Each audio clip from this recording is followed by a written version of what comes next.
खुदा ने उसे दोनों खुदावन ठहराया और मसीह भी। पहली तलावत रसूलों के अमाल उसका दूसरा बाब 14वीं आयत और 36वीं आयत से 41वीं आयत तक।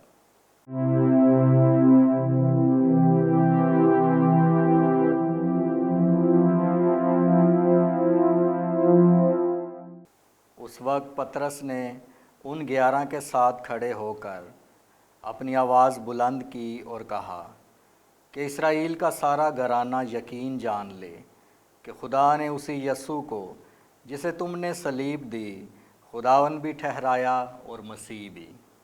जब उन्होंने ये सुना तो उनके दिल छिद गए और पतरस और बाकी रसूलों से कहा कि ए मर्दो भाइयों, हम क्या करें? तब पतरस ने उनसे कहा, तौबा करो और तुम में से हर एक अपने गुनाहों की मुआफ़ी के लिए यस्सु मसीह के नाम पर बपतिस्मा ले तो रूहुल कुद्दस इनाम में पाओगे।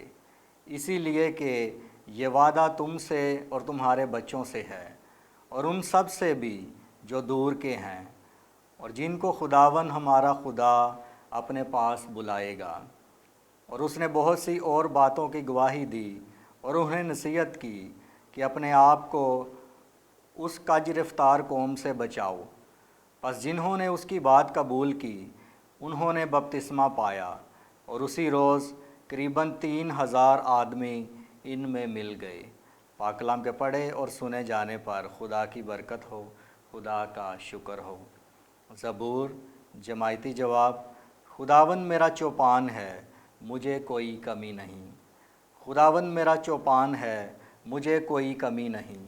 वो मुझे हरी हरी चरागाहों में बिठाता है, वो मुझे राहत की नदियों के पास ले जाता है, वो मेरी जान को बहाल करता है।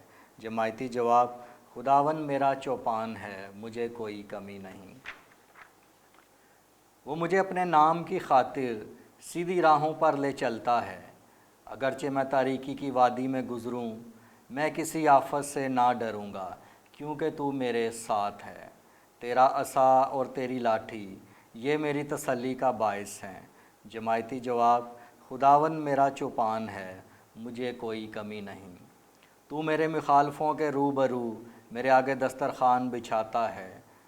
तू मेरे सर को तेल से मसा करता है, मेरा जाम लबरेज होता है। जमायती जवाब, खुदावन मेरा चौपान है, मुझे कमी नहीं। मेरी ज़िंदगी के तमाम अयाम में भलाई और करम मेरे साथ होंगे और ज़मानों की दराज़ी तक मैं खुदावन के घर में रहूँगा। जमायती जवाब, खुदावन मेरा चौपान है, मुझे कोई कमी नहीं।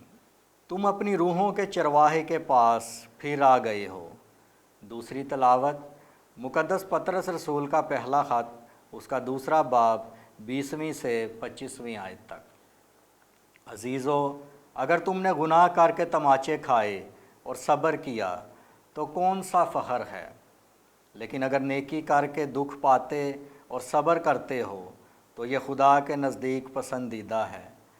बस तुम इसी के लिए बुलाए गए हो, क्योंकि मसीह भी तुम्हारे वास्ते दुख पाकर तुम्हारे लिए एक नमूना छोड़ गया है, ताकि तुम उसके नक्शे कदम पर चलते रहो।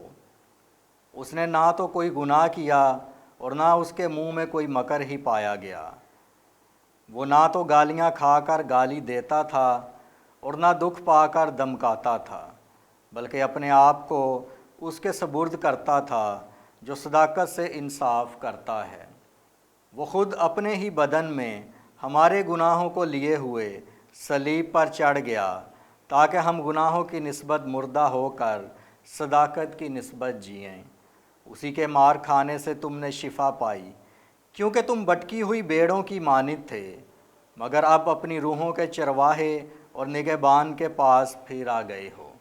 पाक कलाम के पढ़े और सुने जाने पर खुदा की बरकत हो, खुदा का शुक्र हो।